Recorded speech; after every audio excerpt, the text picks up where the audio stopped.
اسلام میں بھی جائز ہے کہ دوسری شادی آپ کر سکتے ہو، ٹھیک ہے، لیکن اگر جب فار ایگزامپل میں اپنے ہسبینڈ کی بات کروں گی، میں کسی اور کی نہیں کرتی، ٹھیک ہے،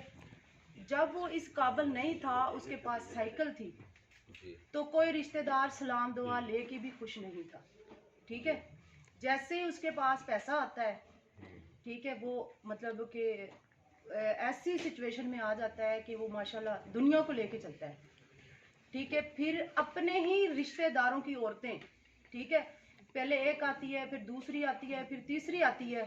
وہ اپنے شوہروں سے اگر ڈائیورس لے کے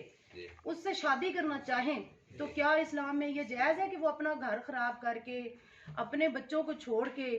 وہ دوسروں کے گھر میں فساد ڈالیں، دوسروں کی زندگی کو وہ عذاب بنا دے اور ان کی بسا بسایا گھر جو ہے وہ جہنم بن جائے، اور وہ جو بیوی جو اس بندے کے ساتھ، یہ دیکھیں کہ اس بندے کے ساتھ ایک فقیروں سے بھی بدتر وہ زندگی گزار کے اس کے ساتھ لائف گزارتی ہے 20 سال یا 25 سال، اس کے بعد وہ دوسری عورتوں کے چکر میں آ کے وہ اپنی بیوی سے بات کرنا ہی چھوڑ دیتے، اس کو کہے مجھے تم پسند ہی نہیں ہو، ٹھیک ہے، تو کیا اسلام اچھا پھر وہ یہ بات کرے اسلام میں تو 4 شادیاں جائز ہے، کیا شادی کا یہ مطلب ہے کہ آپ پہلی بیوی کو جو ہے نا وہ بالکل اگنور کر دو؟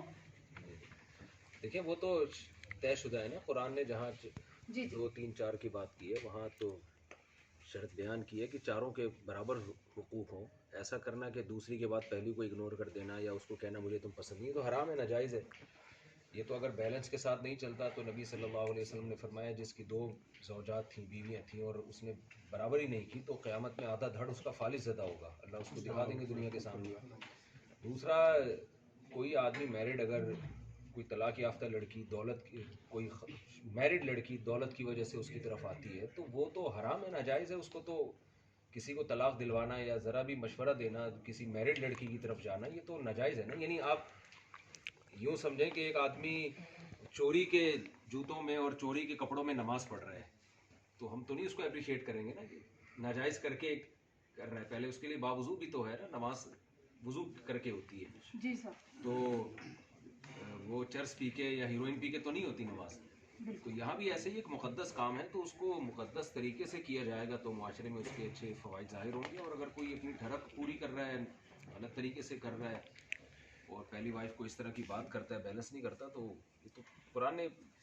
اس کو ناجائز کرا۔ سر میں ایک سوشل ورکر ہوں اور بیسیکلی میں عورتوں کے حقوق کے اوپر کام کر رہی ہوں، تو میرے پاس ایسی انگنت مطلب چیزیں آ رہی ہیں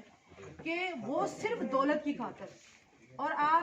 ہم بھی جانتے ہیں سر کہ جو عورت دولت کے پیچھے آتی ہے، پیسے کے پیچھے آتی ہے، کیا وہ وفادار ہوتی ہے؟ ٹھیک ہے، میں عورتوں کے رائٹس کے لیے کام کرتی ہوں کیونکہ میں اتنی پریشان ہو گئی ہوں کہ میں آج اسپیشل آپ سے ملنے کے لیے، کیونکہ آپ نے 4 شادیاں کی ہوئی ہیں، وہ بھی تو لڑکی ہے نا، عورت ہی ہے نا جو، اچھا، اور میرا پہلا سوال ہوتا ہے جی پہلا سوال یہی ہوتا ہے کہ عورت ہی عورت کی دشمن،